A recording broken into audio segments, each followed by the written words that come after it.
What's good, guys? Today I want to share some pointers about how to build a comfortableness with your peers so you can have really good conversations. More so conversations that you want to have with your friends. Oftentimes we laugh, we banter, we make fun of each other, ridicule each other, and then build each other up, right?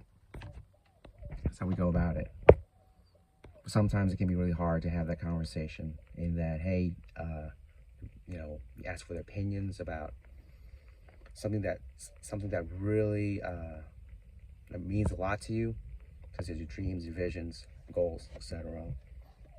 Your faults, even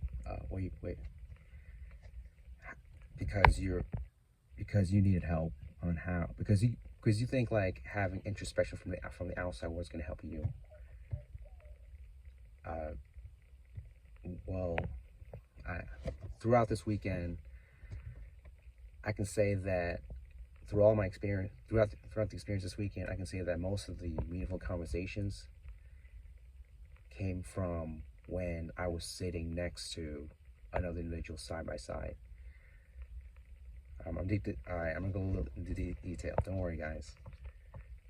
Upon the deep conversations I had with my friends, it was when I was sitting next to them and we were both looking forward, both eyes looking forward. So what does that mean? Well, what does that mean? Where's this going, right? Well, whenever we talk to people, usually we stand in front of them or we sit across from them. All right. Yes, and it'll be yeah, you can do the best you can have conversations, but it's real. But that sort of interaction is really difficult to have, especially if you want to share something personal about you or share, some things that have not happened yet, And throughout this weekend, all of them replicated all this weekend's interactions replicated what I already know, in that all the best conversations, meaningful conversations I had with my friends, we were just sitting side by side, shoulder to shoulder, even with our eyes facing forward, all in one direction. Obviously, this goes back to evolutionary biology. In some cases, that's a story for another day, though. The main idea behind it is that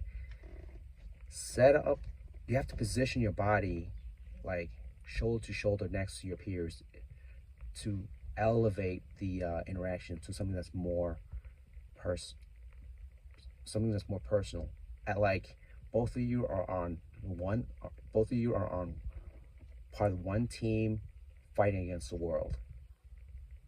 I'm gonna say it again. If you are shoulder to shoulders to somebody and both of you are facing one direction, it sets up this narrative that, hey, we're in this together, and we're going to figure out the world and fight how we can, the best we can. We're part of the same team. And I feel that whenever I walk around nowadays and I see people just talk, most of them they're standing across from each other, and they laugh and they banter. That's fine, that's normal. But deep down, everyone wants to have that meaningful conversations, because that is I guess you can say it's a human requirement in all of us to have those conversations, because we're just built like that.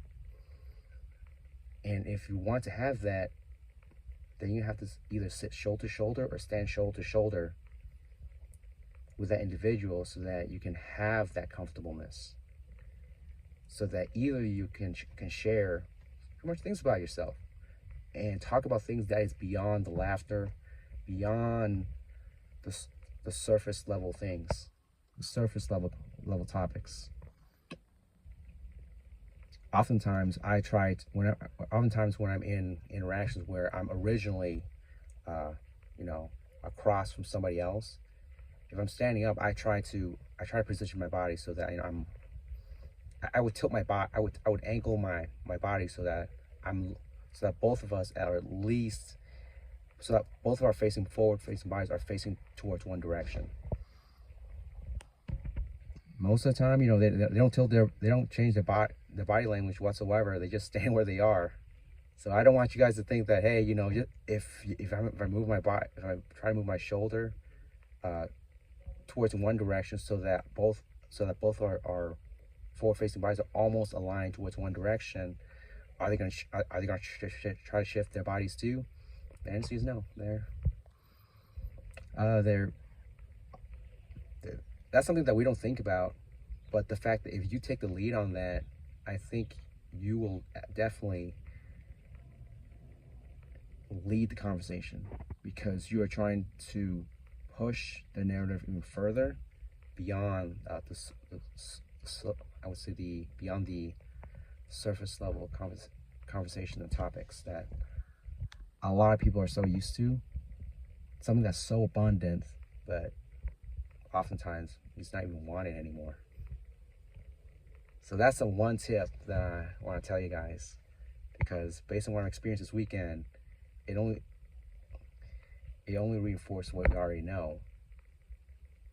And I want you guys to know this, so that you can elevate your interaction to something that's more meaningful